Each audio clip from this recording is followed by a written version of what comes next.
وَإِذْ آتَيْنَا مُوسَى الْكِتَابَ وَالْفُرْقَانَ لَعَلَّكُمْ تَهْتَدُونَ، اور یاد کرو جب کہ ہم نے موسیٰ کو کتاب اور فرقان عطا فرمائی. یہ فرقان حق اور باطل کے درمیان فرق کر دینے والی چیز، اور کتاب عام طور پر جو آتا ہے وہ شریعت کے لیے آتا ہے. شریعت بھی دی، کتاب بھی دی، اور فرقان بھی دیا.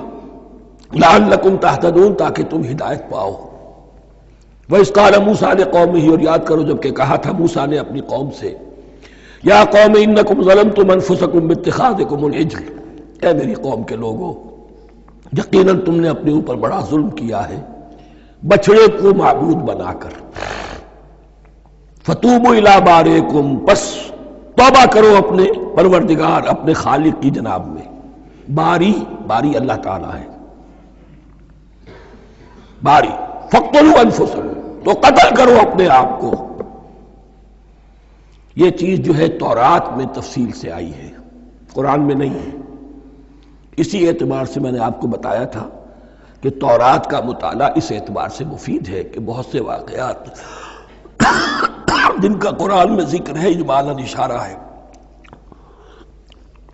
اس کی تفصیل کے لیے ہمیں تورات سے رجوع کرنا پڑتا ہے، ورنہ یہ کہ اس آیت کا صحیح مفہوم واضح نہیں ہوگا. فاقتلوا انفسکم، اپنے آپ کو قتل کرو، کیا مانی؟ یہ قتل مرتد کی سزا ہے. وہاں معلوم ہوتا ہے کہ حضرت موسیٰ نے یہ حکم دیا. 12 قبیلے تھے، ہر قبیلے میں سے کچھ لوگوں نے یہ کفر اور شرک کیا، باقی لوگوں نے نہیں کیا. انہیں حکم دیا گیا کہ اپنے قبیلے کے لوگ ان کو قتل کریں جو ان کے قبیلے میں سے اس کفر کے مرتکب ہوئے. انفسکم سے مراد یہ اپنے قبیلے کے لوگوں کو تم قتل کرو. اس لیے کہ قبائلی زندگی جو ہوتی ہے آپ کو معلوم ہے، اس میں کوئی اور قبیلہ ہاتھ لگا دے تو قبائلی عصبیت بھڑک اٹھے گی. 70,000 یہودی قتل ہوئے. اس سے بڑی توبہ اور ممکن نہیں، اس سے بڑا پرج. کسی بھی آئیڈیولوجیکل پارٹی کے اندر پرج بہت ضروری ہوتا ہے. کچھ لوگ آ گئے ایک نظریے کو قبول کر کے، رفتہ رفتہ نظریہ اوجل ہو گیا، کچھ مفادات، کچھ چودراہٹیں یہ مقدم ہو گئی. اسی سے جماعتیں خراب ہوتی ہیں، غلط راستے پہ پڑ جاتی ہیں، تحریکیں بھٹک جاتی ہیں. تو آئیڈیولوجیکل پارٹی، نظریاتی جماعتیں پرج کرتی رہتی ہیں کہ جو بھی ہمارے نظریے سے ہٹ گئے اب ان کو ہم کاٹ کر علیحدہ کر دیں. اور یہی سے قتل مرتد. تو یہ چیز حدیث میں ہے یا پھر قرآن میں یہاں ہے. اس حوالے سے جو لوگ ہمارے ہاں بعض علماء بھی ہیں، جدید دانشور ہیں، جو قتل مرتد کی جو حد ہے اسلام میں اس کو تسلیم نہیں کرتے.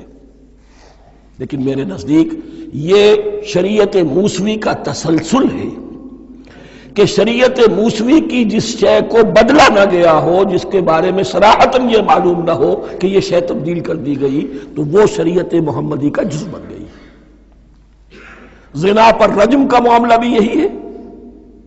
قرآن مجید میں رجم کی صریح آیت کوئی موجود نہیں ہے، حدیث میں ہے.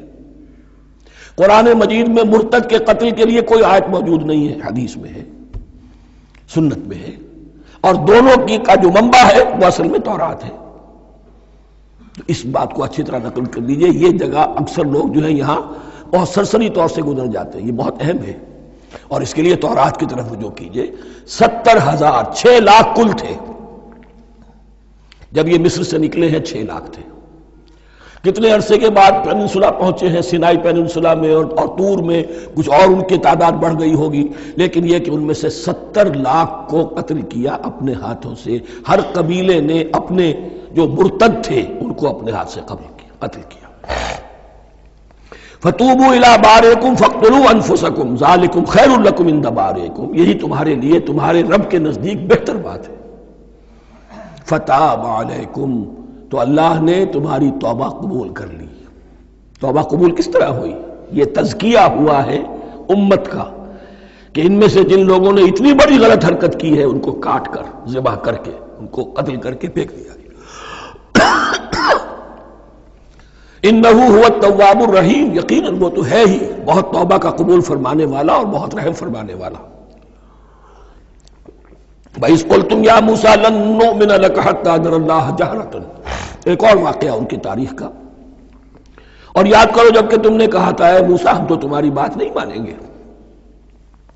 ایمان کے بعد جب لام کا حرف آئے تو اس کے معنی صرف تصدیق کے ہوتے ہیں. لن نؤمن لک، ہم آپ کی بات کی تصدیق نہیں کریں گے حتی نری اللہ جہرۃ، جب تک کہ ہم دیکھ نہ لیں اللہ کو عیاناً. ہمیں کیا پتا اللہ نے یہ کتاب دی آپ کو، آپ تو لے کر آ گئے. ہمارے سامنے تو پتھر کی کچھ تختیاں ہیں، اس پہ کچھ لکھا ہوا، کس نے لکھا ہمیں کیا پتا. اب دیکھیے ایک حضرت موسیٰ کی خواہش تھی رب ارنی انظر الیک، وہ کچھ اور شے تھی. یہ تخریبی ذہن ہے جو یہ کہہ رہا ہے کہ ہم بھی چاہتے ہیں کہ اللہ کو اپنی آنکھوں سے دیکھیں اور معلوم ہو کہ واقعی اس نے یہ کتاب آپ کو دی ہے. فَأَخَذَتْكُمُ الصَّاعِقَةُ، تو تمہیں آپ پکڑا ایک بہت بڑی کڑک نے، ایک بہت بڑی کڑک ہوئی اور سب کے سب مردہ ہو گئے. وَأَنْتُمْ تَنظُرُونَ، تمہارے دیکھتے دیکھتے ایک کڑک نے تمہیں آ لیا. ثُمَّ بَعَثْنَاكُمْ مِنْ بَعْدِ مَوْتِكُمْ، پھر ہم نے تمہیں دوبارہ اٹھایا تمہاری موت کے بعد. بعض لوگ اس کی یہ تعویل کر رہے ہیں کہ یہ موت نہیں تھی بلکہ بے ہوش ہو گئے تھے، یعنی جو بھی کڑک تھی اس کی وجہ سے سب کے سب بے ہوش ہو کے گر گئے. لیکن میرے نزدیک یہاں تعویل کی ضرورت نہیں. بعث بعد الموت اللہ کے لیے کوئی مشکل نہیں. ہم الفاظ کو خواب کا کو ان کے اصل جو مفہوم ہے جو کہ صاف ہے صریح ہے اس سے خواب کا کے لیے موڑ کر لے کر جائے. ثم بعثناکم من بعد موتکم لعلکم تشکرون، تاکہ تم شکر کرو. وظللنا علیکم الغمام وانزلنا علیکم المن والسلوى، اور ہم نے تم پر ابر کا سایہ کیا.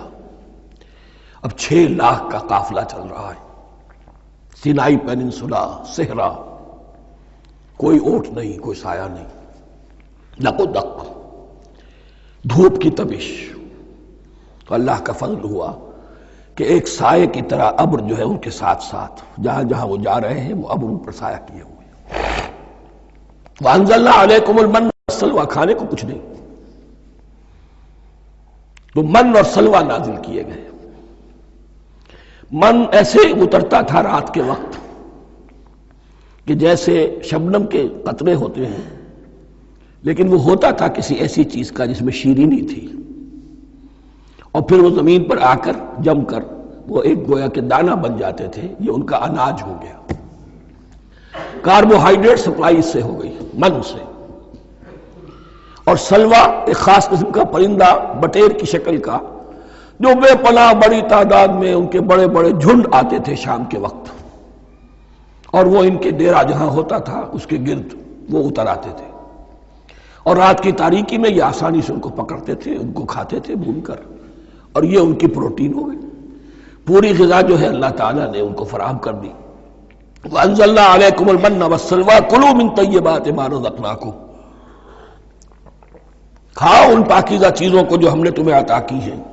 وَمَا ظَلَمُونَا، ہم نے تو ان پر کوئی ظلم نہیں کیا. وَلَٰكِن كَانُوا أَنفُسَهُمْ يَظْلِمُونَ، لیکن وہ خود ہی اپنے اوپر ظلم ڈھاتے رہے، ہر قدم پر نافرمانی اور ناشکری. اس کی بھی ناشکری آگے آ جائے گی چل کر. من و سلوہ سے بھی ناشکری کی انہوں نے. وَإِذْ قُلْنَا ادْخُلُوا هَٰذِهِ الْقَرْيَةَ فَكُلُوا مِنْهَا حَيْثُ شِئْتُمْ رَغَدًا وَادْخُلُوا الْبَابَ سُجَّدًا وَقُولُوا حِطَّةٌ نَغْفِرْ لَكُمْ خَطَايَاكُمْ. اور یاد کرو جب کہ ہم نے تم سے کہا تھا اس شہر میں داخل ہو جاؤ اور پھر کھاؤ اس میں سے بافراغت جہاں سے چاہو جو چاہو، لیکن دیکھنا دروازے میں داخل ہونا جھک کر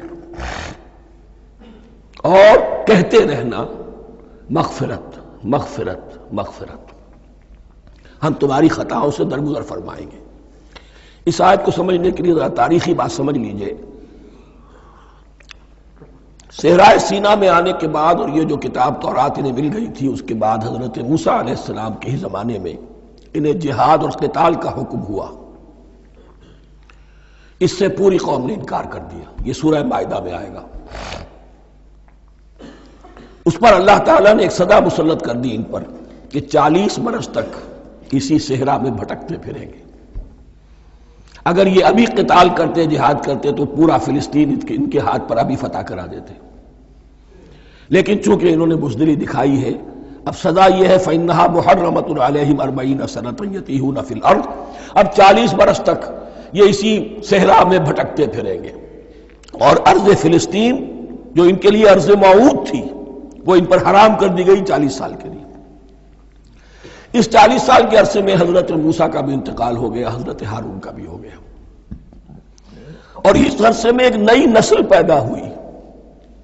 وہ جو غلامی کا داغ اٹھائے ہوئی نسل آئی تھی مصر سے، جن کے اندر مورل کیریکٹر جو ہے وہ بہت کمزور ہو جاتا ہے، غلامی کا یہ اثر ہوتا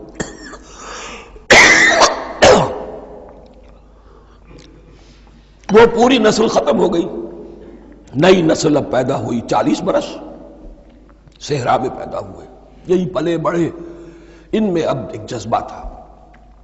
حضرت موسیٰ کے پھر جو خلیفہ تھے یوشع ابن نون، جوشوا، تورات میں ان کا نام جوشوا ہے، یوشع، ان کی سرکردگی میں اب بنی اسرائیل کی اس نئی نسل نے قتال کیا، جنگ کی، اور پہلا شہر جو فتح ہوا وہ اریحا۔